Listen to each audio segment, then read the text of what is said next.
Muy buenas noches, señoras y señores. Bienvenidos a otra edición del Péndulo por Unicanal. Hoy le planteamos dos temas.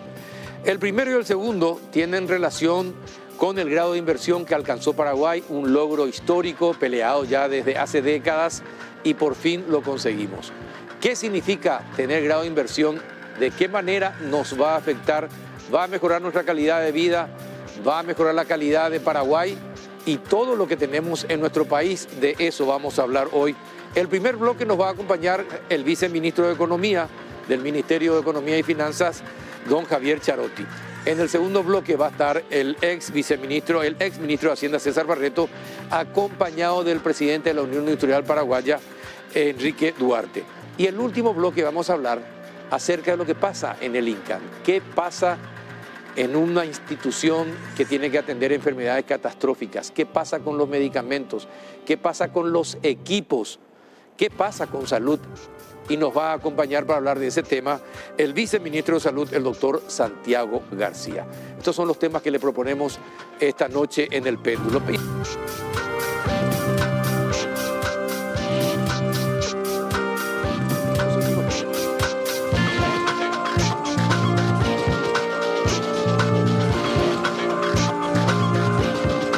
¿Qué tal, viceministro Javier Charotti? ¿Cómo anda? ¿Qué tal, don Carlos? Bien, bien. Gracias por venir. Un placer estar acá. Bueno, ¿qué es conseguir grado de inversión? ¿Para qué sirve para un país que tenga el título de grado de inversión? ¿Qué significa eso? Básicamente, Carlos, es una calificación que lo que hace es evalúa el riesgo que tiene el país y lo que te diferencia es de un país con... Es como que compara los países el nivel de riesgo que tienen o su capacidad de repago de deuda. Y básicamente lo que hacen es te ponen como un ranking en donde se clasifica entre los especulativos y los que son grado de inversión. Los que son grado de inversión es como que son países más confiables, con menores riesgos, con una política macroeconómica sólida y otras características que hacen que se genere un buen clima de negocios dentro de ese país. Ahora, ¿por qué cuesta tanto entender en nuestro país? Porque hace 20 años que nos hablan las autoridades de la macroeconomía, de lo bien que hicimos el trabajo en el tema macroeconómico. Pero la situación no está bien para mucha gente en Paraguay. Es decir, todavía no se derrama esa macroeconomía del que Paraguay se ufana en cualquier parte del mundo, no gotea en el bolsillo de la gente. ¿Cuándo este grado de inversión permitirá que se acelere ese goteo para la gente también, para que la gente se sienta mejor, con más recursos, pueda mejorar su calidad de vida? Mira, Carlos, es muy importante repasar un poco la historia. Y si pensamos en el Paraguay de los 90, recordarás. Sí, las crisis bancarias. Crisis bancarias, el Tesoro a veces no podía cumplir con sus obligaciones, una inflación no solamente es en torno a 2 dígitos, sino que también muy volátil, siempre con el tipo de cambio con grandes fluctuaciones y los índices de pobreza superiores al 50% de la población. Entonces, este reconocimiento que tuvimos, que como se repite en todos lados es realmente histórico, lo que hace es reconocer todo lo que el país hizo desde ese entonces hasta hoy en día. Y hoy en día los índices de pobreza están cercanos al 20%. Son 30 puntos porcentuales de disminución de los índices de pobreza. Un crecimiento realmente envidiable en todo el mundo. Pero todavía es mucho.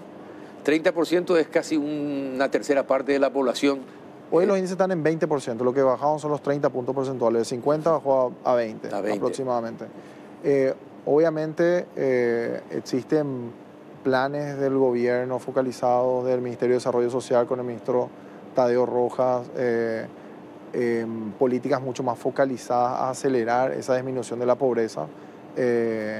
Claramente el 20% no estamos satisfechos con eso, pero lo que quería simplemente remarcar es que este proceso gradual de mejora en los indicadores sociales se está dando, se da.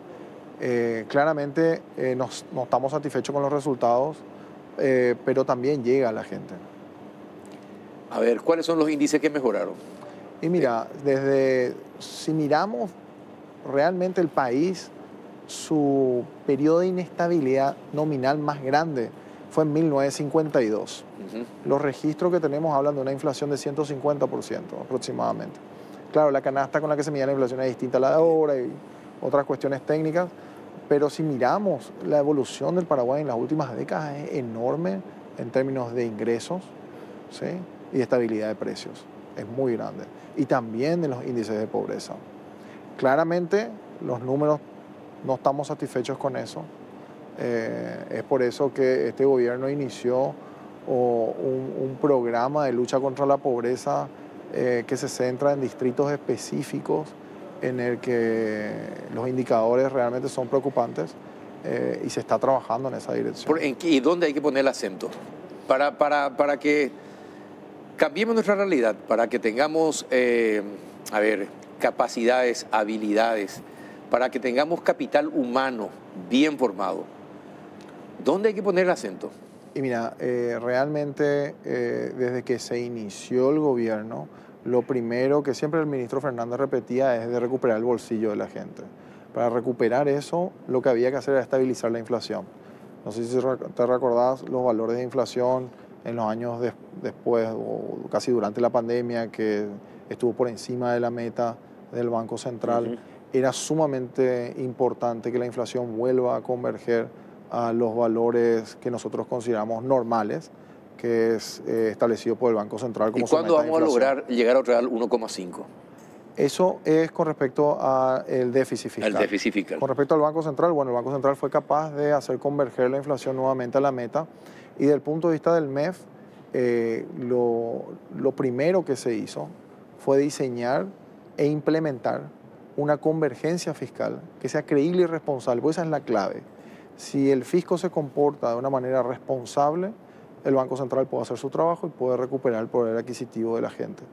En ese sentido, la convergencia fiscal que se diseñó converge al límite de la Ley de Responsabilidad Fiscal en el 2026.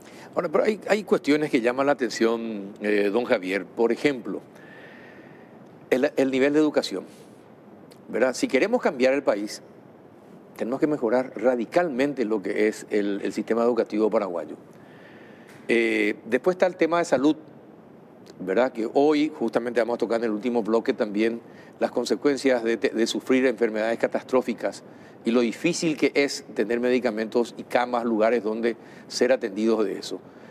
Pero no solamente eso, también está el tema del capital humano, es decir, ¿para qué uno, está bien, tenemos grado de inversión, nos va a ayudar a mejorar la educación, nos va a mejorar a que crezcamos y seamos profesionales de distintas áreas, nos va a ayudar a tener científicos que estén a la par de lo que ocurre en los grandes países, por ejemplo. Vamos a tener la posibilidad de enviar a más jóvenes al exterior a capacitarse, a formarse, para transformar el país. Si el grado de inversión puede lograr eso, ¿en cuánto tiempo? ¿Qué es? Mira, Carlos, es una muy buena pregunta porque es como que al final la consulta es, ¿estamos en un proceso de desarrollo o no? Sí. ¿Sí? Y la respuesta, bueno, lo primero con lo que quiero arrancar es que el grado de inversión lo que va a permitir, tanto para el sector público como para el sector privado, es de que pueda financiarse en condiciones mucho más favorables, ¿verdad? O que pueda financiarse en condiciones más favorables. El Tesoro es como que venía en un proceso de mejora continua que hacía que los mercados anticipen un poco que los títulos del Tesoro iban a tener grado de inversión. Entonces no hubo un cambio muy significativo en lo que son los rendimientos de nuestros bonos que ya se emitieron afuera, que es un poco un indicador que uno usa para ver el impacto que tuvo esto. El sector privado, bueno, y también la AFD, ¿verdad? Ya también es grado de inversión. Sí. Banco Continental y ahora la AFD. Hay otros bancos privados que están ya en el camino también. O sea, esto definitivamente abre las puertas de muchas instituciones públicas y privadas al mundo de conseguir financiamiento con mejores condiciones. Esto, por el lado público, va a permitir continuar una agenda de inversión pública que nos permita cerrar ciertas brechas que tenemos de infraestructura. Por ejemplo, tenemos muchas obras de infraestructura todavía que se tienen que hacer, hospitales que se van a hacer, que el presidente anunció varios. También tenemos la refacción de escuelas. Entonces, por el lado de inversión pública, definitivamente esto va a ayudar. Esto es sumamente importante. También, no relacionado al grado de inversión, pero parte de la estrategia es un proyecto de ley de APPs que estamos trabajando para canalizar la inversión privada hacia obras que son importantes y que el Paraguay necesita avanzar. Claro. Ahora, viceministro, Sí. esta profesión nos permite contactar con mucha gente importante del Paraguay y del mundo. Sí. Muchos inversionistas todavía no vienen a Paraguay por una cuestión. Más allá del grado de inversión, sí o no, que tengamos, no vienen por la calidad de justicia que existe en Paraguay. Y para el inversor, las reglas de juego que permanezcan, que no se cambien de acuerdo al humor de la gente o a la presión de algún sector, es muy importante. La calidad de las inversiones depende de la justicia. Ahí el Poder Ejecutivo no tiene injerencia, el Ministerio de Economía no tiene injerencia. Pero es fundamental que las reglas de juego no se cambien para atraer a los inversionistas. Es decir, el grado de inversión va a tener éxito en la medida que consigamos internamente que la justicia sea realmente creíble y que no cambie las reglas de juego para que los inversionistas sepan a qué atenerse cuando invierten en Paraguay. Claro, mira, ahí don Carlos está claro de que existe un largo camino que tenemos que seguir recorriendo. Por eso hablaba de medir la evolución de lo que ocurrió con el país, si queremos desde los 60, 70 o si queremos desde una época más reciente de los 90 o si queremos ir más cerca del 2002. Es un camino, esto va a ser un proceso de evolución, no, como el ministro dice, no va a ser una revolución. Y definitivamente tenemos que seguir avanzando en reformas que van a ser importantes para nuestro país. Pero lo que me gustaría destacar es de que este grado de inversión es más bien un reconocimiento a décadas de buenas políticas, ¿sí? Macroeconómicas. En mucho, y también sociales, don Carlos, porque los índices de pobreza disminuyeron bastante somos otro Paraguay desde que sí comparamos en los 90 simplemente. A mí me enseñaron justamente los funcionarios del Ministerio de Hacienda en su momento que ciertamente uno sale del rango de pobreza o de extrema pobreza, pero se asientan en una franja muy débil, muy delicada, que un factor hace que se desbalancee y que ese porcentaje de personas que salieron de la pobreza, pero que están en esa franja, puedan rápidamente volver otra vez al grado de pobreza o de extrema pobreza. Claro. Es decir, cuando saquemos a esa gente, entonces sí, podemos decir con seguridad, estamos mejor. Totalmente. No, totalmente, don Carlos. Mira, por eso yo creo que una de las políticas clave de este gobierno fue la de generación de empleo y tener el grado de inversión, lograr ese reconocimiento era sumamente clave para atraer inversiones públicas y privadas y generar empleo de calidad y de que la gente básicamente pueda seguir incrementando sus ingresos y mejore la calidad de vida, ¿verdad? Porque cuando uno habla de la pobreza multidimensional se fija en varios factores que son sumamente relevantes. Por darte una idea, si es que utiliza o no energía eléctrica para cocinar, cuestiones que marcan o dependen de políticas que van más allá de lo que puede hacer el MEF, sino políticas que, por ejemplo, tiene que implementar la ANDE, y uno observa los datos realmente de que el consumo de energía eléctrica en los hogares se está incrementando. Como digo, es un proceso gradual. Pero también hay un problema. Sí. La morosidad. La morosidad que tiene el Estado paraguayo para cobrar las cuentas es increíble. Es decir, la ANDE tiene una morosidad y lo simpático es que muchas veces nosotros que pagamos al día no tenemos la ventaja que tienen los morosos después con los descuentos para que se pongan al día, ¿verdad? Pero sucede tanto en el sector privado como en el sector público ese tipo de cosas. Y por ejemplo, el IPS está en una situación súper delicada. Ustedes en el ministerio solamente lo saben mejor que nosotros, pero está en una situación súper delicada.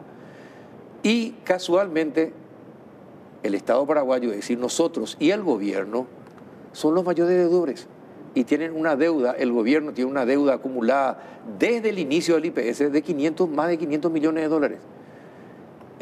Entonces... No, claramente hay muchas cosas que mejorar, don Carlos. Y como veníamos hablando, es un proceso de evolución, de reformas que hay que seguir implementando. Lo que considero que es sumamente importante destacar es que cuando uno tiene este tipo de reconocimientos implica que está haciendo las reformas que son necesarias. Nos reconocen a nivel internacional los esfuerzos por ir implementando reformas y políticas que nos permitan desarrollarnos. En menos de 11 meses de gobierno se pasaron más de 8 proyectos de ley desde el MEF, así que las ganas y el trabajo están y creo que vamos a seguir por ese camino con mucho más fuerza, dado los ambiciosos objetivos que nos planteó el ministro Fernández. Por ejemplo, ¿cuándo uno puede empezar a notar el impacto que puede tener la economía que Paraguay haya logrado el grado de inversión? ¿En cuánto tiempo estiman ustedes que podríamos entender y empezar a sentir el impacto? Hay una respuesta que no te va a gustar tanto, que es como que ya se está sintiendo, porque las instituciones paraguayas, en este caso el Banco Central, fue capaz de hacer converger la inflación mucho antes que muchos países de la región, inclusive los países avanzados donde la inflación sigue siendo bastante persistente, más persistente de lo que se esperaba. Fuimos capaces de tener o de diseñar e empezar a implementar con éxito una convergencia fiscal, de pagar las deudas con las vialeras, las farmacéuticas que estaban, de pasar numerosos proyectos de ley que van a ser sumamente importantes para el país.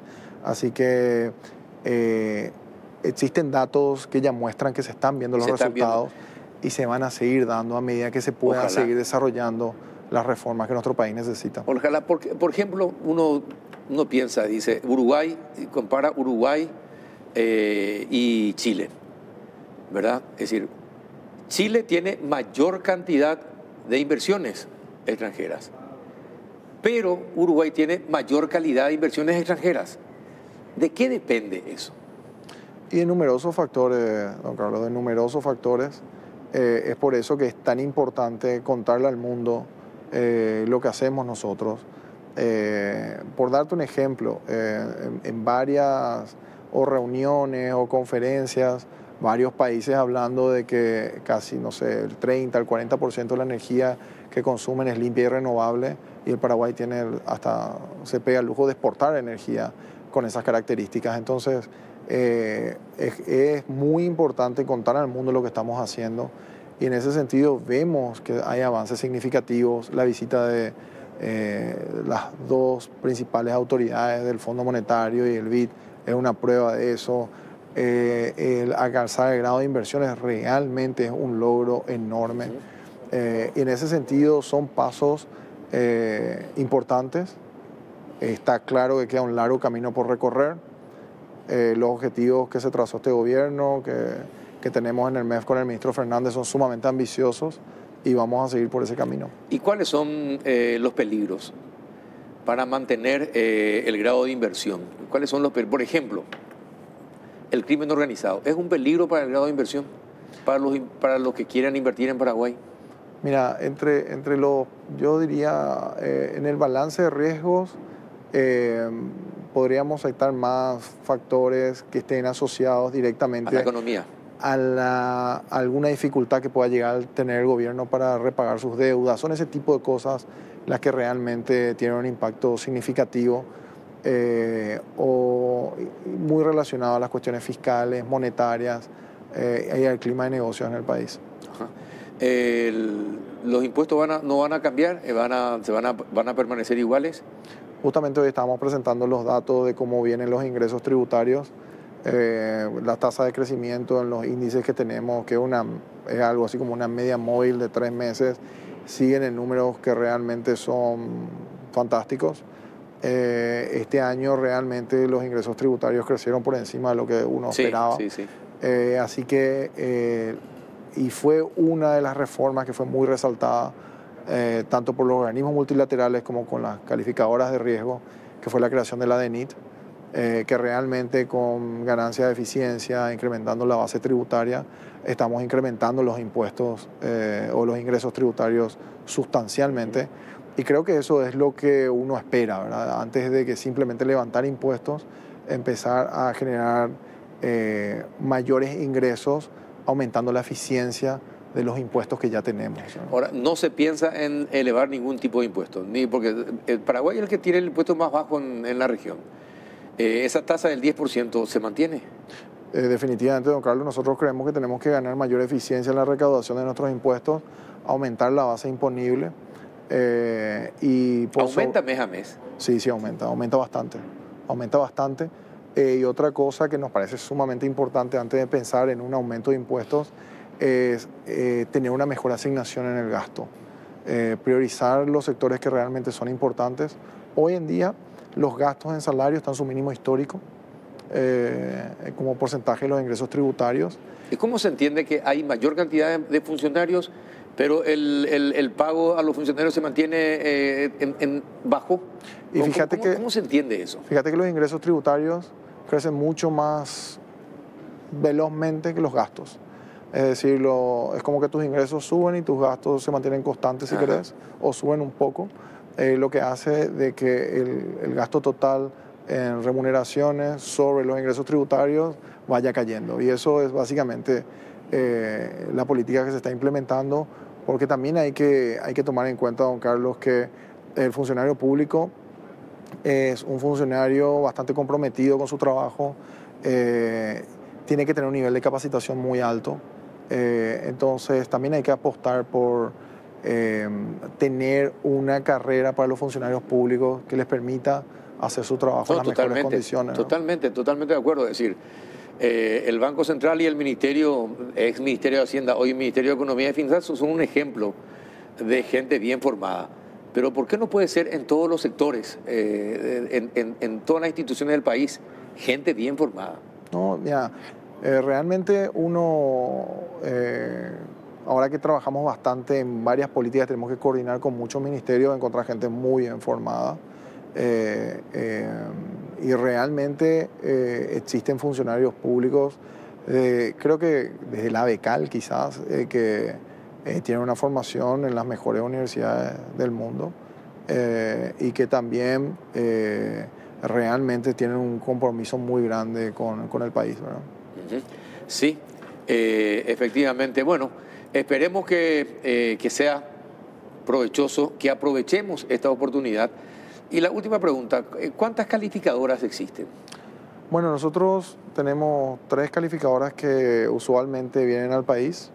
Standard & Poor's, que nos aumentó la calificación de riesgo en febrero de este año. Moody's, que nos aumentó recientemente. Y Fitch, que estaría viniendo en los próximos meses. Ajá. ¿Y algunas veces coinciden los 3 con los países? Sí. De hecho que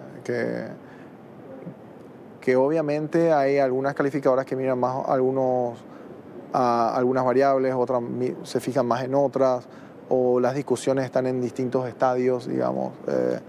Y definitivamente, en nuestro caso, las 3 vienen bastante alineadas con la visión que tienen sobre el país. Prueba de eso es el aumento de la calificación que tuvimos con Standard & Poor's en febrero de este año. Y bueno, esperemos que este golazo rápidamente genere más jugadas de gol para convertir más golazos en el país. Así mismo, don Carlos, estamos trabajando para eso. Ojalá que sea así. Don Javier, muchísimas gracias por haber venido y compartido este espacio. Un placer. Javier Charotti, viceministro de Economía. A la vuelta de la pausa nos acompañarán César Barreto, ex ministro de Hacienda, y Enrique Duarte, presidente de la UIP. Ya volvemos.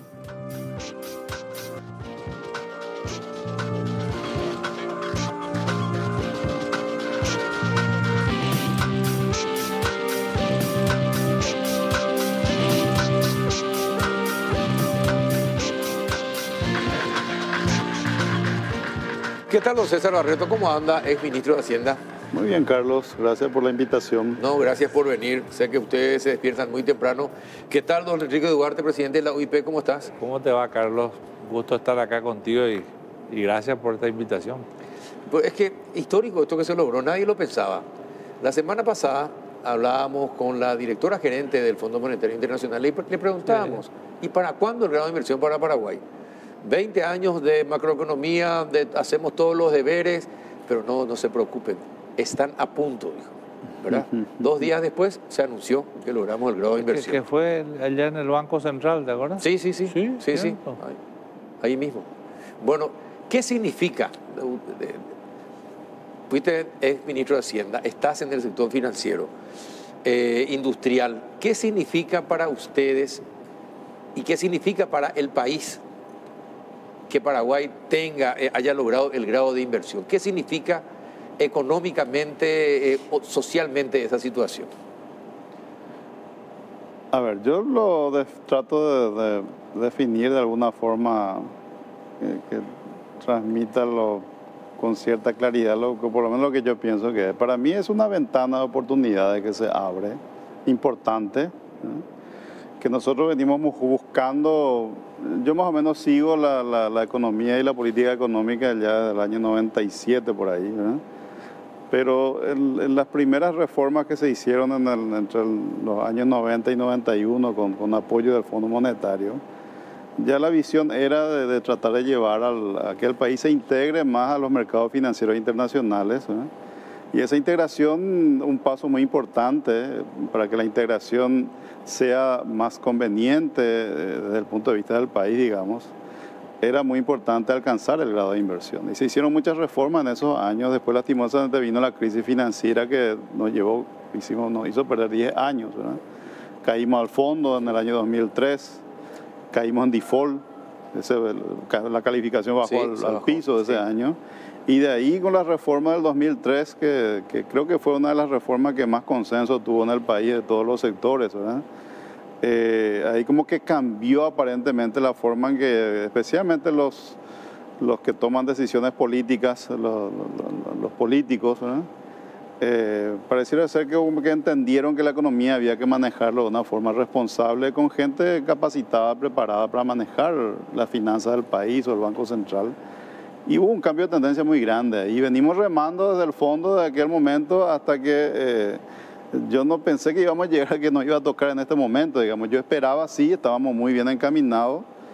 Pensé que iba a ser el año que viene, o incluso hacia el 2026, cuando el déficit fiscal converja de vuelta al tope de la ley de responsabilidad fiscal, pero veo esto como un voto de confianza de parte de una de las calificadoras, que es Moody's, que vio de que este gobierno estaba determinado en seguir con algunas reformas importantes que son necesarias, que sabemos nosotros, que saben ellos, ¿verdad? Que no se hicieron todavía, pero que notan que el gobierno está determinado en avanzar en esa línea. Y la política de contención de las finanzas públicas que se implementaron en estos meses ha sido efectivo porque los números fiscales del primer semestre son buenos. Entonces, creo que esas dos cosas ayudaron para que se adelante para acelerar eso, ¿no? Pero yo estoy contento, o sea, yo festejo esto porque es algo que todo lo que pasamos por el Ministerio de Hacienda, por alguna función pública o lo que ocupamos ciertos niveles de liderazgo en el sector privado, es algo que venimos aspirando hace mucho tiempo, ¿no? Ahora, ¿y en el sector industrial cómo se tomó y qué significa para el sector industrial el grado de inversión que consiguió Paraguay? Bueno, en primer lugar, hay algarabía. Ahora, concuerdo totalmente con César, esta es una ventana de oportunidades. Acá hay un logro, una calificadora muy importante, que es Moody's, y en un momento en que realmente no esperábamos, y cuando hacemos la presentación país, cuando hablamos con los inversores, siempre mirábamos un horizonte de 1 y 2, más a 2 años, te voy a decir, para llegar a esto. Pero yo creo que también, si bien tenemos 2 calificadoras más, si bien hay varios peldaños todavía para arriba, lo que es el grado de inversión, salimos al lado especulativo que se llama, ¿verdad? De la graduación especulativa para entrar en la graduación de inversión. es una oportunidad, es un paso que se da y ese paso que se ha dado genera expectativa, ¿verdad? Y los mercados y sobre todo la economía, yo no soy economista acá, César me va a corregir, pero se mueve por expectativas. Y esto genera expectativas, son buenas noticias, es una noticia positiva. Y yo creo que también es un aliciente para la gente que está trabajando en la conducción económica de buscar llegar a aquellos objetivos que aún están sobre la mesa, ¿verdad? Y premio, porque esto es un logro de muchos gobiernos, de muchos actores que estuvieron en la conducción económica. César es uno de ellos, ¿verdad? Y yo creo que es un premio también para todo ese trabajo, toda esa transformación que hubo mismo dentro de lo que es el Banco Central, dentro de la conducción de lo que fue el Ministerio de Hacienda y hoy el Ministerio de Economía. Ahora, ¿y cuáles son los riesgos que tenemos para mantener el grado de inversión? Siempre es fácil, o sea, es difícil llegar, pero siempre es más difícil mantener, ¿verdad? Y ahí va a requerir de mucha responsabilidad fiscal y mucha responsabilidad también por parte del sector privado. Acá tenemos que entender esto y tenemos que estar dispuestos a cumplir ese rol enmarcado en la formalidad y en las cosas bien hechas. Si es que queremos disfrutar de los beneficios que trae el tener el grado de inversión. ¿Y cuál es el principal beneficio que por lo menos nosotros anhelamos? La generación de empleo, la formación de mejor capital humano, porque esto, al mayor aliciente para esto sería la inversión extranjera directa, ¿verdad? Y lo cual también viene acompañado de mucha tecnología. Pero estás tocando un tema muy importante. Capital humano. Paraguay tiene bajo capital humano. ¿Eso es un impedimento para este logro del grado de inversión o no? Porque no tenemos mucho el capital humano que requeriríamos. Hay empresas, y vos lo sabés mejor que yo porque soy industrial y estás relacionado, que llegaron al Paraguay con ganas de invertir, pero no tenían capital humano y no podían traer de sus países, no podían traer el capital humano porque le iba a salir ya todo muy caro. Entonces vuelven a irse y esperan otra oportunidad para volver probablemente al Paraguay. Entonces, uno de los riesgos es la falta de capital humano. Eso significa que tenemos que apurar la formación de capital humano. ¿Y cómo el sector público y privado pueden colaborar en la formación rápida de capital humano, por ejemplo? Nosotros estamos hace muchos años trabajando en lo que es la formación de capital humano a través de la Fundación CEPROCRAL, que vos sabés, el Centro de Productividad y Calidad, sí, donde las 5.000 personas pasan al año a través de la Universidad Paraguaya Alemana. Y después, yo no utilizaría la palabra Paraguay no tiene capital humano. Suficiente, no tiene suficiente. Hay áreas de la industria en donde hay capital humano y capital humano de buena calidad y otras que no. Por eso yo siempre critico, por ejemplo, queremos hablar mucho del hidrógeno verde, por ejemplo, o del nitrato de amonio que viene a través de la misma industria. Nosotros no tenemos capital humano para incentivar eso, aparte que son industrias que consumen mucha energía y generan poco empleo. Y por el tipo de empleo que generan, van a necesariamente tener que importar capital humano del extranjero. César. Sí, yo lo definiría así. El capital humano que tenemos nos permite aspirar a desarrollar ciertas actividades industriales y no otras, digamos. Los de mayor valor agregado normalmente requieren un capital humano más elevado que nosotros no tenemos. Entonces, para una cuestión de expectativa de corto plazo también, digamos, nosotros no podemos luego traer inversiones que requieran mucho capital humano porque no tenemos, y si lo trajéramos vamos a fracasar.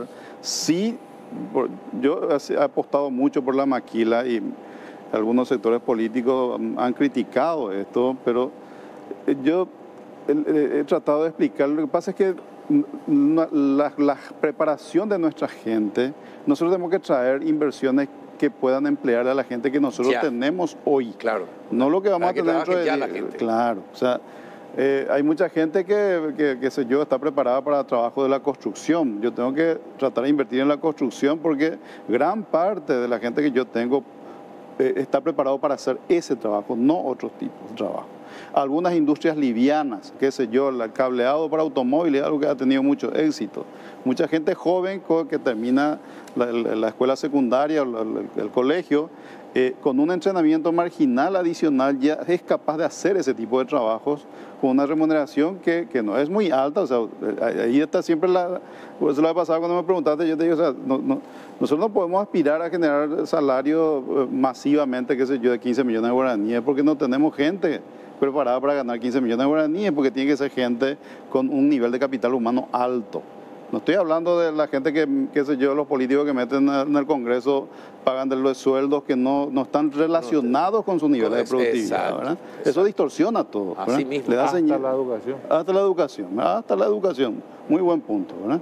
Entonces hay que ser conscientes de lo que nosotros podemos a corto plazo y sí plantearnos como metas de política de mejorar la educación para que en una década, o un poco más de una década, empecemos a tener jóvenes con formación de alto nivel, ya que nos permita avanzar en la cadena de valor también significa productiva. tener políticos que entiendan de esto que están diciendo y que tengan la mano firme para llevarlo adelante. Absolutamente. ¿Verdad? Y dejar de lado esto que implementar políticas de Estado en la educación. Claro.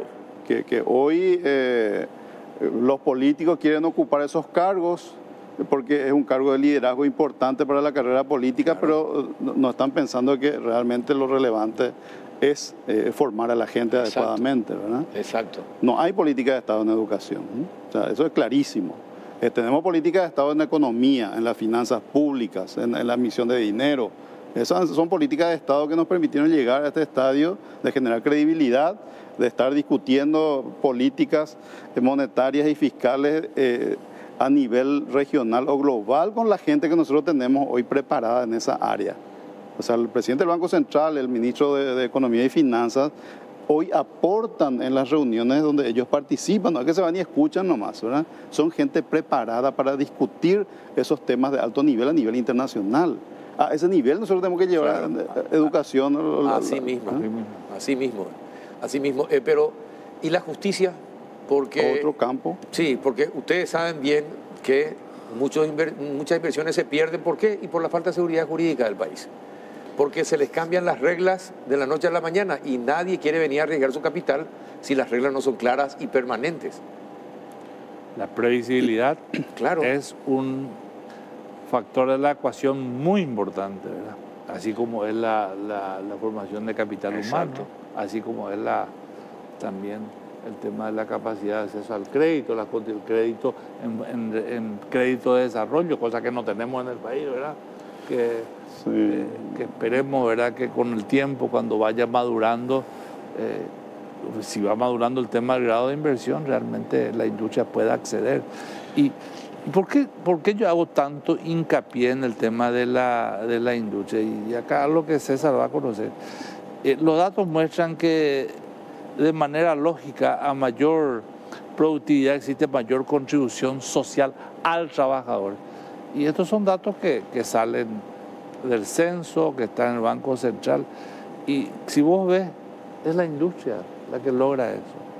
O sea, tener la industria, tener la industria total, tener la construcción un poco más abajo y sin embargo el terciario y la propia agricultura y ganadería están en los menores niveles. O sea, si nosotros queremos pasar de un país de rentas medias a ambicionar ser un país de rentas más altas per cápita, tenemos que apostar a un proceso de industrialización, pero para eso tenemos primero que apostar a la formación de capital humano, a hacer bien las cosas, a ver que el Estado haga bien, que se mejoren inclusive el grado de inversión, que podamos tener financiamiento más en condiciones de desarrollo, ¿verdad? Porque hoy tenemos financiamiento pero en condiciones de consumo. Así es, ¿verdad, César? Así es. A ver, el tema de justicia, yo sigo teniendo esperanza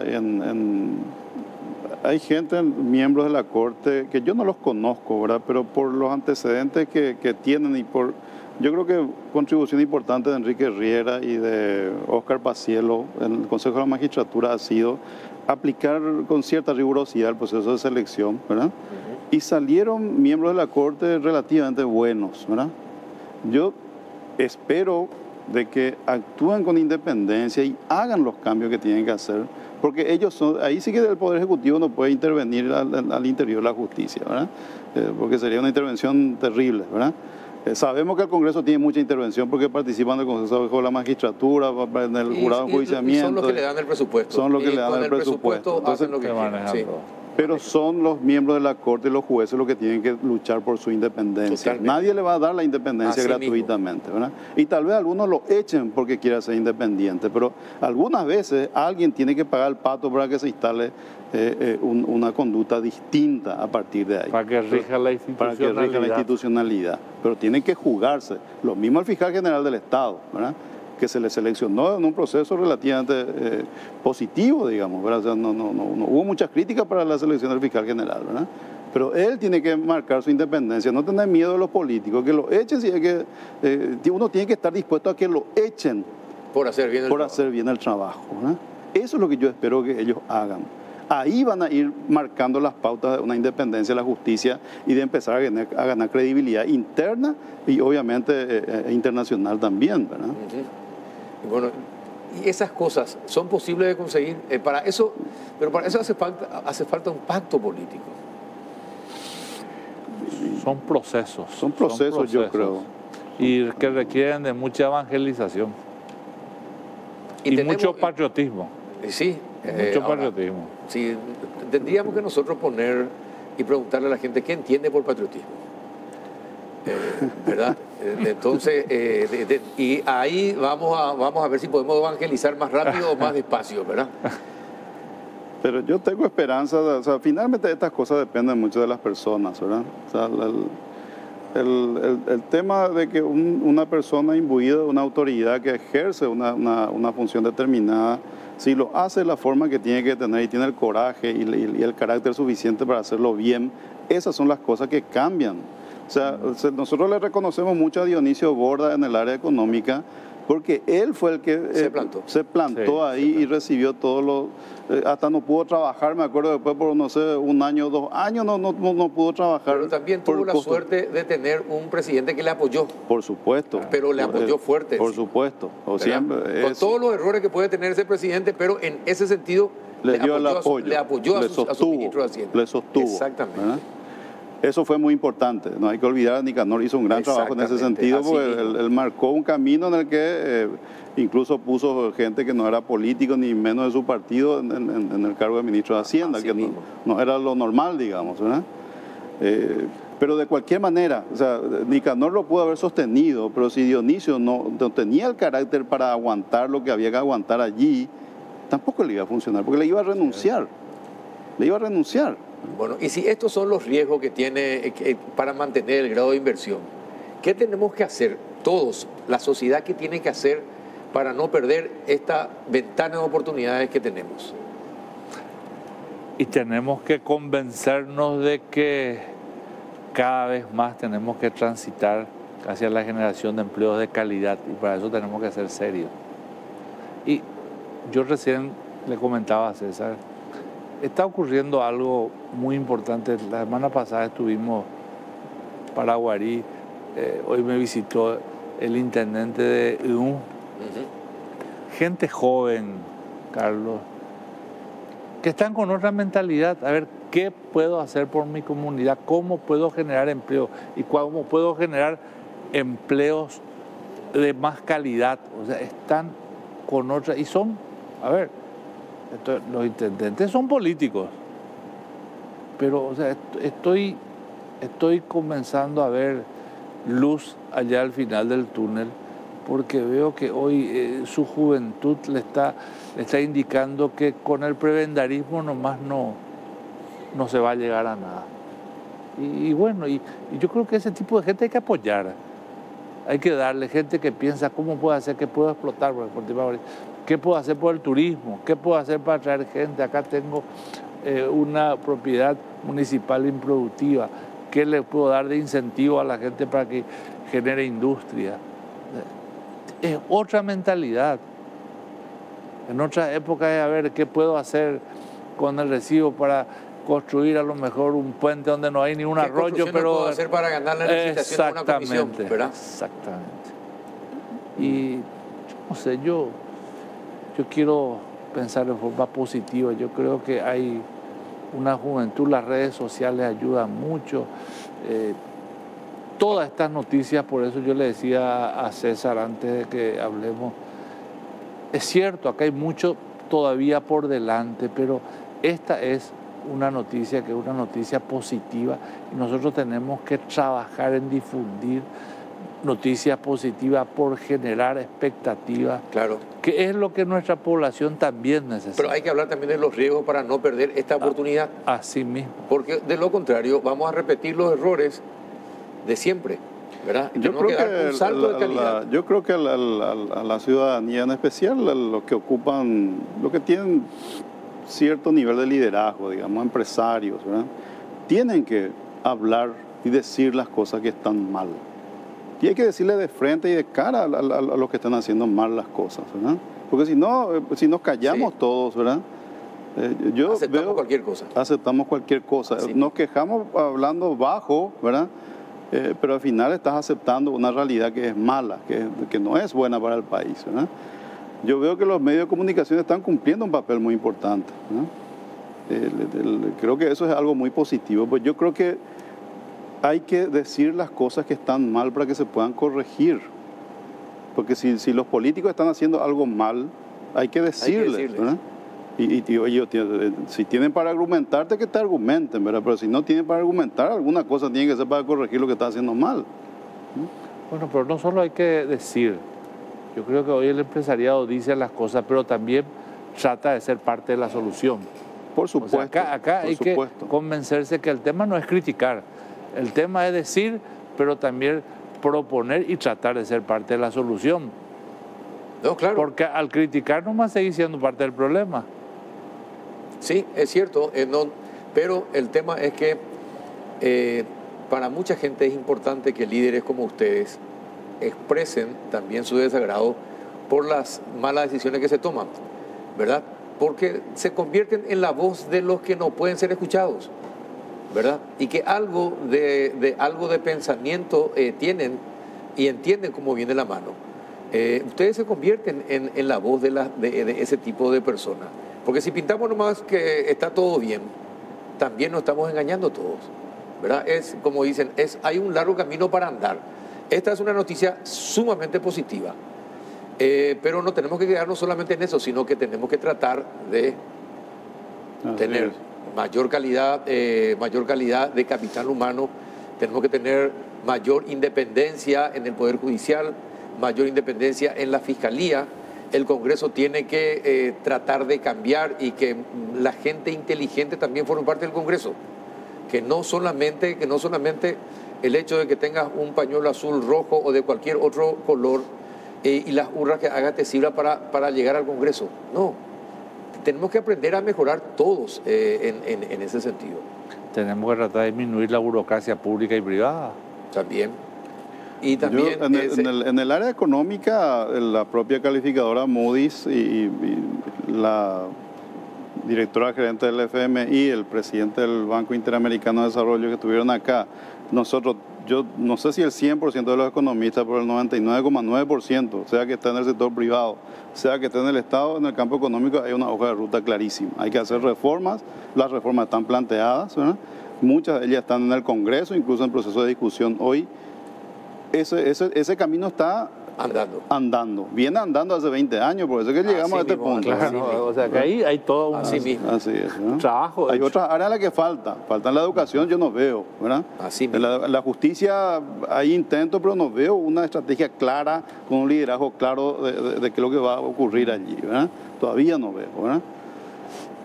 Sí, bueno, todavía tenemos camino que recorrer. Y ojalá que lo hagamos rápidamente, porque no tenemos tiempo que perder. esta ventana de oportunidad no hay que desaprovecharla. Y se puede cerrar, porque yo recuerdo a la gente, Colombia perdió grado de inversión el año pasado Sí, nomás, ¿verdad? Brasil perdió, no recuerdo si en el 2021 o en el 2020, pero era grado de inversión Brasil, ¿eh? Perdió Costa Rica, años estuvo como grado de inversión, perdió hace 2 años, ¿eh? ¿Por qué? Porque y hacían todo bien hasta el momento que le dieron grado de inversión, de repente empezaron a desordenarse, ¿verdad? Y bueno, 10 años puede aguantar desordenado, pero 10 años después te fuiste. Empezar a pagar el costo, sí. Perú está yendo para abajo, ¿eh? Su calificación viene bajando. Si no resuelven su problema político, se va a trasladar eso a un problema económico que todavía está contenido hasta ahora y van a perder de vuelta. Y bueno, para entender y tomar ejemplo entonces. Así es. Gracias, don César. Don Enrique, muchísimas gracias. Gracias a vos, Carlos. Espectacular, de manera sencilla y clara expresaron lo que significa esta oportunidad. Ojalá no la desaprovechemos. A la vuelta de la pausa, este sí que es un tema preocupante y eso también nos puede hacer perder muchas cosas. La intervención en los centros de salud, en este caso en el INCAM. ¿Verdad? ¿Qué pasa con las enfermedades catastróficas en Paraguay? ¿Qué pasa? Tenemos que solucionarlo. A la vuelta de la pausa.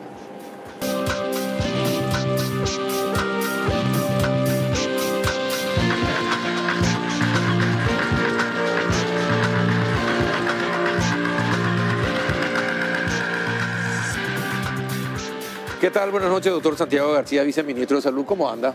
¿Qué tal, Carlos? ¿Cómo está? Bien, un gusto saludarte, un gusto saludar a la audiencia y bueno, a tu disposición. Muchas gracias por estar con nosotros.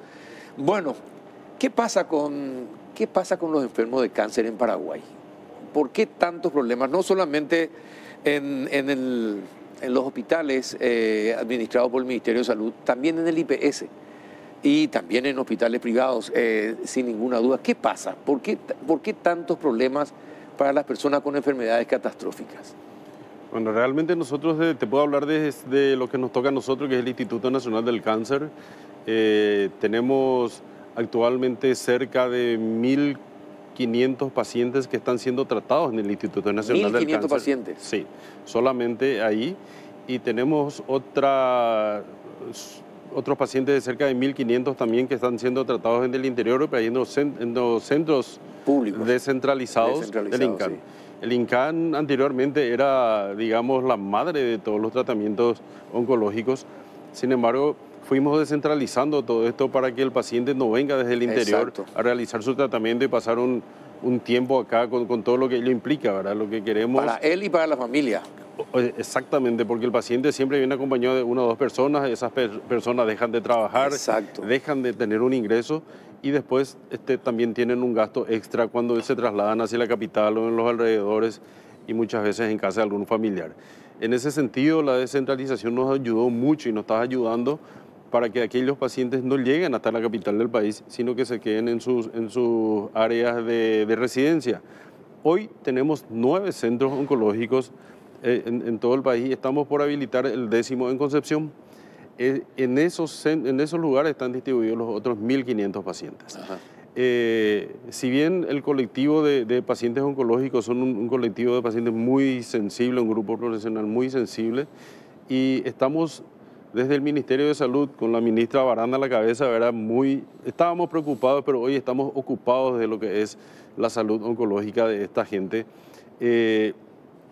Estamos poniendo todo el esfuerzo posible con el compromiso del gobierno que apostó mucha ficha en la salud y el presidente Peña constantemente también está monitoreando todo y ahí nosotros estamos con los medicamentos oncológicos.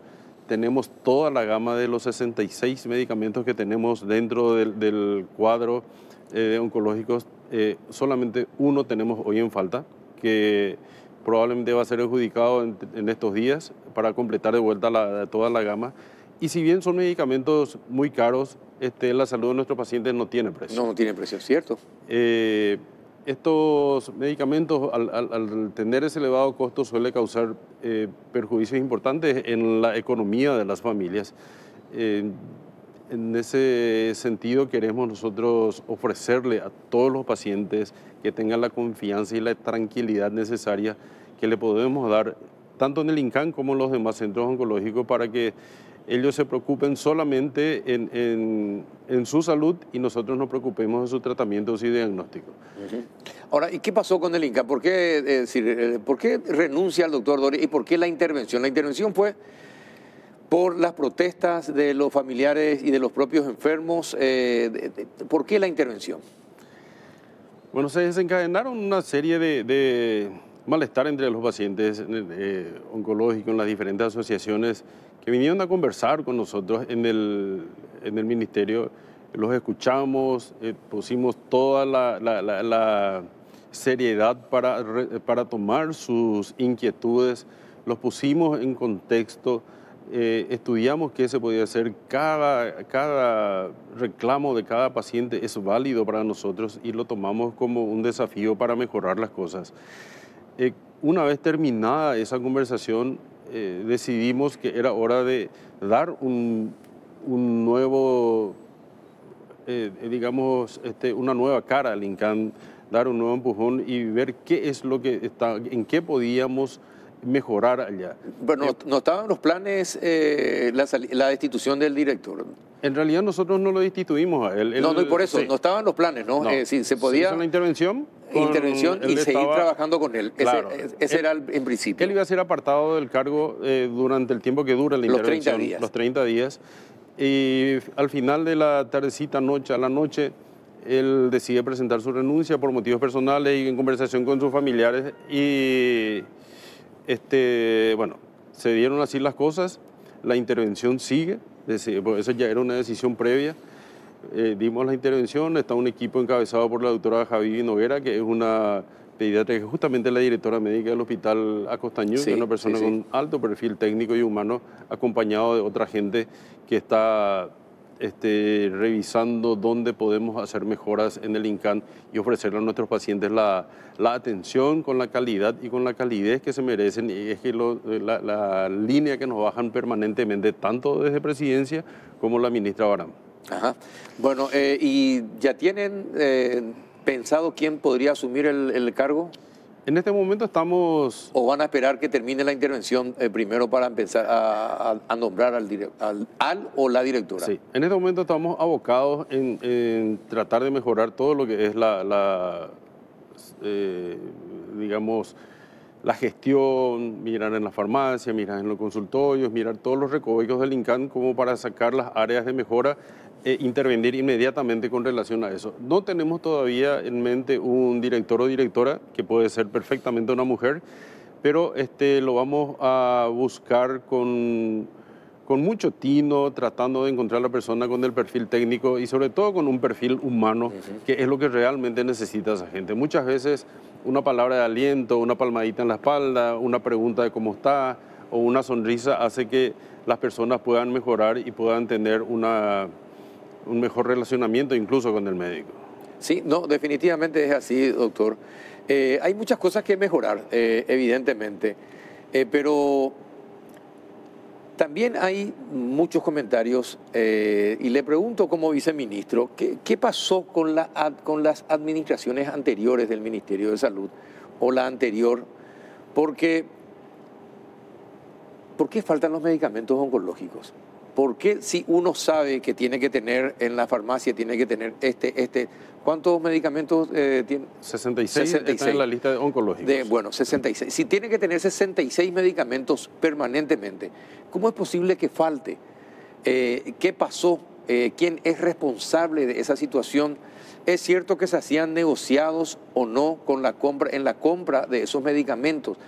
Esas son las cosas que se tienen que saber para que no vuelvan a ocurrir o para que el próximo que piense en volver a hacer negocios con medicamentos sepa que se puede descubrir y algo le puede pasar. Pero nadie es hallado culpable de la mala administración del INCAN o de cualquier otra institución de salud en el país. Bueno, cuando esta administración asumió la doctora Barán, tenían entre 11 y 12 medicamentos faltantes dentro del cuadro. 11 y 12. Entre 11 a 12 medicamentos faltantes dentro del cuadro oncológico. Como te contaba, hoy en día eso se cubrió el 100%. Hoy hay un faltante que está posiblemente ya adjudicado hoy o mañana y vamos a tener ya en el curso de los próximos días el Ahora, 100% doctor, de vuelta. Para aclarar, y creo, porque en cuanto a los medicamentos oncológicos, se tienen que tomar cuando los médicos indican que se tienen que tomar. No pueden dejar de tomarse esos medicamentos, porque es la diferencia entre la vida y la muerte en las enfermedades catastróficas. Sí. ¿Verdad? No pueden faltar. Sí. Es criminal que falten medicamentos, porque es como le digo, es decir, yo tuve gente en la familia que padeció de cáncer y conozco perfectamente la rigurosidad con que se tiene que hacer todos los tratamientos. No tiene que pasar una hora para consumir algo, porque es la diferencia entre extender la vida o morir. Así es, Carlos. El medicamento oncológico justamente sirve como para frenar Exactamente. o revertir, digamos, un estado de una enfermedad oncológica. Y justamente por esa razón es que estamos trabajando tan afanosamente en que los medicamentos no falten, que estén en tiempo y forma. No queremos que los pacientes se preocupen en si hay o no hay tal o cual estudio, está o no está el medicamento, sino que ellos solamente vayan, encuentren la medicación necesaria para restaurar su salud o para mejorar su salud, y nosotros nos dediquemos a trabajar para ponerles tanto los medicamentos como los estudios de auxiliares de diagnóstico en tiempo y forma. Es un ejercicio importante, ya que estamos trabajando con una suerte de semáforo en la que nos avisan dónde los medicamentos están. Cuando están en verde quiere decir que estamos con un flujo constante. Cuando vamos bajando al amarillo nos está avisando que tenemos que entrar ya en un proceso licitatorio, que también suelen ser bastante engorrosos. Y cuando está en el rojo ya tenemos prácticamente, que por suerte ahora no, prácticamente el tiempo de licitación tiene que ser sumamente acelerado para que no falte. Estamos trabajando entre el verde y el amarillo sin ningún problema hoy en día, y queremos que eso siga así. Queremos abastecer de medicamentos permanentemente, no solamente al INCAN, porque ya desde el INCAN también se surten los otros centros descentralizados, y las familias están esperando. Es una esperanza, un medicamento oncológico es una esperanza. Cuando uno está poniendo el brazo o consumiendo un medicamento oncológico, es una esperanza, y es por eso que a nosotros nos interesa mucho el bienestar del paciente, sobre todo su bienestar emocional, y el resto del bienestar físico nos encargaremos también con los médicos que tenemos y con las medicaciones que los vamos a ir proveyendo. ¿Y qué pasa con los equipos que no funcionan? ¿Funcionan? Sí, ahora, pero ¿qué pasa con los equipos cuando no funcionan? ¿Cuánto tiempo para la reparación? Bueno, hoy nosotros tenemos en el INCAN 3 aceleradores lineales, sí, y no tenemos ninguna lista de espera para esos procedimientos. Tenemos también un tomógrafo que se está... Para las quimios, todas las máquinas funcionan. Todas las máquinas están funcionando. Tenemos un tomógrafo nuevo, 0 kilómetros, que se está por montar ahora, tal vez en 2 o 3 semanas esté funcionando. Tenemos otro tomógrafo adicional que está funcionando, y uno tenemos inoperativo porque el tubo llegó a su vida útil, pero estamos esperando a que nos llegue. Esos equipos están funcionando, y Carlos, y también tenemos a punto de salir una licitación para la mantención, para el mantenimiento correctivo y preventivo de todos esos equipos. Ahora, doctor, ¿y qué hay de cierto de que también hay cuestiones políticas mezcladas con la razón que tienen los familiares y los enfermos de cáncer en sus protestas? De gente que estuvo en la administración anterior y que quieren seguir lucrando con los medicamentos. Y mira, Carlos, nosotros escuchamos muchos rumores, hay muchas cosas que surgen cuando uno va caminando y contando y hablando con la gente. Particularmente no me consta, pero tampoco podemos descartar totalmente que esa situación se dé, ¿verdad? El presupuesto del INCAN con los medicamentos que maneja es realmente muy importante, y bueno, puede darse lugar a ese tipo de rumores, ¿verdad? Ajá. Francamente no me consta, pero puede suceder, ¿verdad? Puede suceder. Podría. Ajá. Bueno, y en general, ¿qué otras enfermedades que no sea cáncer tienen problemas actualmente con medicamentos? Actualmente no tenemos problemas, tenemos las enfermedades, grupos de personas con enfermedades raras, tenemos los grupos de AME que al principio fueron muy controvertidos, pero hoy en día todos esos pacientes están teniendo su medicación, se le está proveyendo a través del FONARES, y que está muy bien fondeado y que no tiene ningún tipo de problemas para la adquisición de esos medicamentos. Ajá. Bueno, ¿y qué va a pasar? También hay intenciones y hay versiones de que se podría cambiar la ministra en agosto, en los próximos días. Ya estamos entrando en agosto, al año de gestión. ¿Qué informaciones tienen ustedes? ¿Corren también esas versiones por el Ministerio de Salud o no? Mira, Carlos, esas versiones siempre hay. Siempre está el que está haciendo correr ese tipo de versiones. Nosotros con la ministra estamos trabajando sumamente bien, haciendo una analogía, digamos, del deporte con la gestión de la ministra. Ella es para nosotros Usain Bolt. Es francamente una señora que trabaja mucho, exige mucho, nos tiene permanentemente ahí haciendo gestiones y eso nos motiva a nosotros para seguir adelante. Realmente estamos contentos con su trabajo, con su dirigencia y mira, los rumores van a existir siempre, con ella y con quien sea que venga después, con el que se fue, siempre hay rumores de cambio. Ajá. Y sí, eso es cierto. ¿Y cómo toman ustedes? ¿Eso desestabiliza también o no? ¿Preocupa, molesta?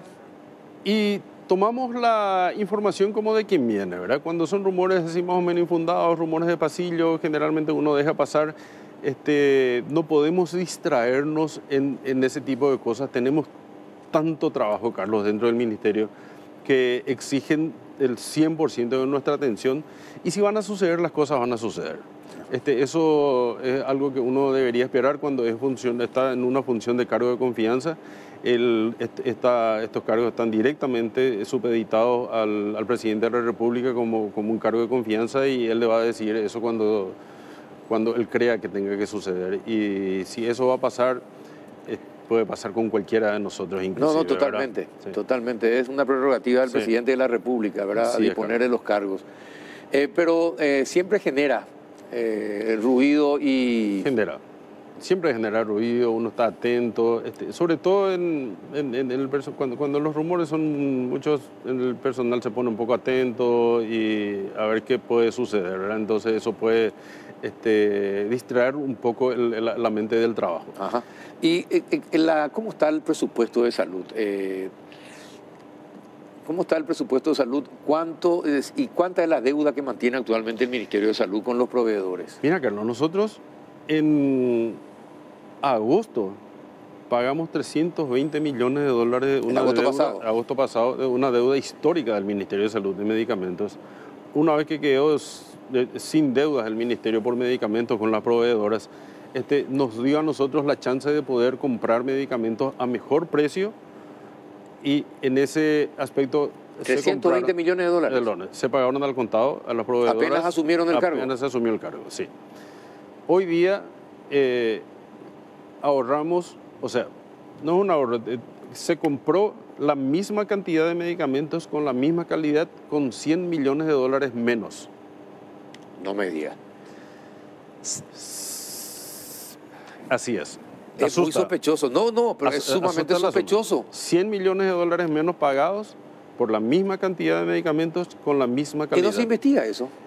Estarán, nosotros hacemos el gasto, probablemente va a recaer eso en otra instancia, pero hay que tener en cuenta que las deudas se venían acumulando. Yo creo que el hecho de no tener deudas hicieron que las negociaciones eran más fáciles con las proveedoras. Sí, pero no hay nadie tan generoso como para descontarle 100 millones de dólares en el precio, viceministro. Aunque no, ¿verdad? Es mucha plata. Es mucha plata, es muy llamativo y debería ser investigado, pero y eso para eso es nos dio un espaldarazo muy importante en la gestión. La ministra en persona hizo ella las gestiones con las farmacéuticas en reuniones diarias, llamándose, yendo, viniendo, conversando con los proveedores y logró el equipo, porque yo no estuve en ese momento, logró que el equipo hiciera ese ahorro importante. Usted se da cuenta, a ver, lo enorme que puede ser la comisión en compra de medicamentos, porque 100 millones de dólares me dijo, ¿verdad? Sí. No estoy equivocado, escuché bien. 100 millones de dólares. 100 millones de dólares. Bueno, en compra de medicamentos, con los mismos medicamentos. Y la misma calidad. Y la misma calidad. Así es. Entonces alguien se quedó con... Alguien se tuvo que haber quedado con esos 100 millones, o alguien es como decimos acá en Paraguay. Sí. Y estamos nosotros comprando bien. Hoy día tenemos cerca del 55% de ejecución presupuestaria, contra el 24% en el mismo periodo con la administración anterior. Tenemos 55% de ejecución presupuestaria.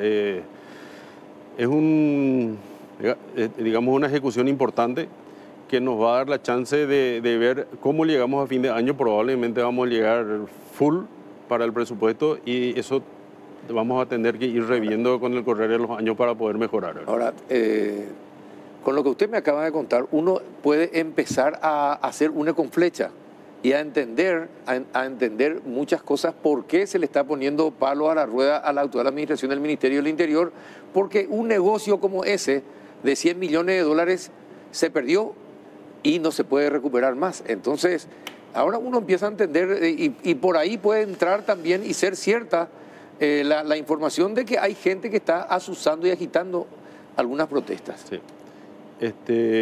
Todo puede pasar bajo la luz del sol, Carlos. Entonces, lo que nosotros estamos abocados en hacer la mejor gestión posible, las mejores compras posibles, transparentando todo. Te voy a contar algo. Al inicio de la gestión habían 72 procesos para que un proveedor cobre una cuenta. Su carpeta debería de pasar por 72 procesos. 72. Con todo lo que ello implica. Sí. Hoy día tiene que pasar 17 procesos, que no se pueden ya más acortar porque son procesos que necesariamente obligatorios para que podamos nosotros saldar una cuenta. Claro. 17. De 72 a 17. Efectivamente, así es. Y haga la diferencia, que cada uno de esos 100 millones de dólares algo toque con razón. Va subiendo el precio del medicamento, ¿no? ¿Y cómo lograron eso? ¿Y cómo lo lograron eso en el ministerio? Y se hizo un análisis importante de todo lo que era la Dirección General de Administración y Finanzas, viendo todos los procesos, cuáles eran importantes, cuáles no, cuáles se podían acortar, darle una facilidad a nuestros proveedores que ellos puedan venir, presentar su factura y en un corto tiempo cobrar. El tiempo de demora que eso llevaba, obviamente, iba aumentando también el costo de las adquisiciones. Exacto. Y bueno, esos costos impactan directamente en nuestro presupuesto para que nosotros tengamos. ¿Y desde hace cuánto tiempo atrás funcionaban esos 70 puestos? Y hace muchísimo tiempo. Hace muchísimo tiempo. Muchísimo tiempo. Esto se acortó ahora en esta administración. Y bueno, los proveedores están más contentos ahora, pueden cobrar mucho más rápido. Y esa ejecución que te estoy diciendo da cuenta de que las cuentas se están pagando activamente a todos prácticamente. Ajá. Todo el tiempo. Bueno, por otra parte, impresionante lo que usted nos acaba de contar, es un bombazo. Sinceramente, es titular para el día de mañana. 100 millones de dólares menos de diferencia. De diferencia. Así es, Carlos. Mismo medicamento, misma calidad. Así es. ¿En cuánto tiempo de diferencia? En todo este año. Solamente Solo este año. Impresionante. Sí, no, sí. Impresionante lo que está señalando. Y bueno, ojalá envíen esto a la Fiscalía o la Contraloría para que tomen notas, cartas en el asunto y vean si por ahí podría haber algo penal, viceministro. Y hay que ver. Estamos nosotros trabajando en muchas aristas, viendo con la gente de ahí hasta dónde se llega con esto. Ajá. Bueno, por otra parte, ¿cómo está el sistema sanitario en cuanto a las gripes, las enfermedades? ¿Cómo están los hospitales públicos? Hoy tenemos, hablando de gripe, hoy tenemos un respiro. Los hospitales están un poco más descansados. Este clima frío que tuvimos últimamente aumentó la incidencia de enfermedades respiratorias, sí. Sin embargo, tuvimos otra vez una benevolencia del clima que hizo que eso bajara. Las vacaciones de invierno nos ayudaron muchísimo para que no se contagien ni se disparen esta gripe con los chicos en los colegios, y esto a su vez llevar a su casa y a su trabajo, y una cadena interminable de contagios. Los hospitales están bien, estuvieron estresados durante ese tiempo en que las enfermedades respiratorias aumentaron, pero hoy estamos bien. Estamos abasteciendo de medicamentos todo el tiempo, estamos mandando al Hospital Nacional 2 camiones de medicamentos por semana. Al INCAN mañana van a llegar 2 camiones llenos de medicamentos de vuelta. Y también estamos viendo que toda esa medicación no solamente llegue a los hospitales de cabecera, Carlos, sino nos preocupa mucho que llegue a las unidades de salud de la familia. Salud familiar, sí. Las unidades de salud de la familia generalmente están en lugares en donde hay poblaciones más pequeñas y esa gente en un horario, no queremos que vayan en moto 80, 50 kilómetros a buscar un medicamento que pueden tener perfectamente en esa unidad.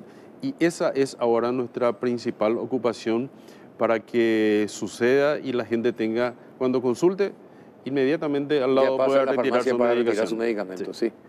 Qué bueno. Ojalá se cumpla todo porque esto va a facilitar mucho. ¿Y sigue muriendo gente por COVID? Sí, es poca realmente, pero sigue muriendo gente por COVID y por una enfermedad respiratoria. ¿Y sin estar vacunada? Sí, sin estar vacunada. Tuvimos un momento dado el 100% de pacientes internados durante este periodo invernal, digamos. Llegó un momento en que tuvimos 100% de pacientes internados no vacunados contra la influenza. Una vacuna gratis que tiene el ministerio, están en todos los centros de salud habilitados. ¿Y cuánto creen ustedes que de eso los antivacunas tienen, alguna responsabilidad? Y deben tener, Carlos, alguna responsabilidad, mucha, puesto que esa gente tiene el tiempo suficiente como para usar las redes, todas las redes sociales, incluso lastimosamente tienen, en algunos medios también tienen su cuota de espacio. Y la gente duda, Carlos. Sí, cierto. Hace dudar a la gente que no tiene mucha formación a veces, entonces empiezan a decir cosas, dudan y bueno, ya no se vacuna. Si uno es adulto, obviamente podría decidir si sí o si no, pero lo más triste es que no le llevan a vacunar al chiquito que no tiene poder de decisión, no tiene la culpa y finalmente va a contraer probablemente alguna enfermedad de la cual pudo ser perfectamente prevenida con una simple vacuna. Sí, definitivamente. ¿Y siguen habiendo médicos antivacunas? Siguen habiendo médicos antivacunas. Hay de todo en la viña del Señor. Viceministro, muchísimas gracias, Carlos, por haber venido. Espectacular. Sí, nos dio una primicia y le agradezco eso, un bombazo realmente. Gracias por estar con nosotros y a ustedes también por compartir otro miércoles más. Hasta el próximo.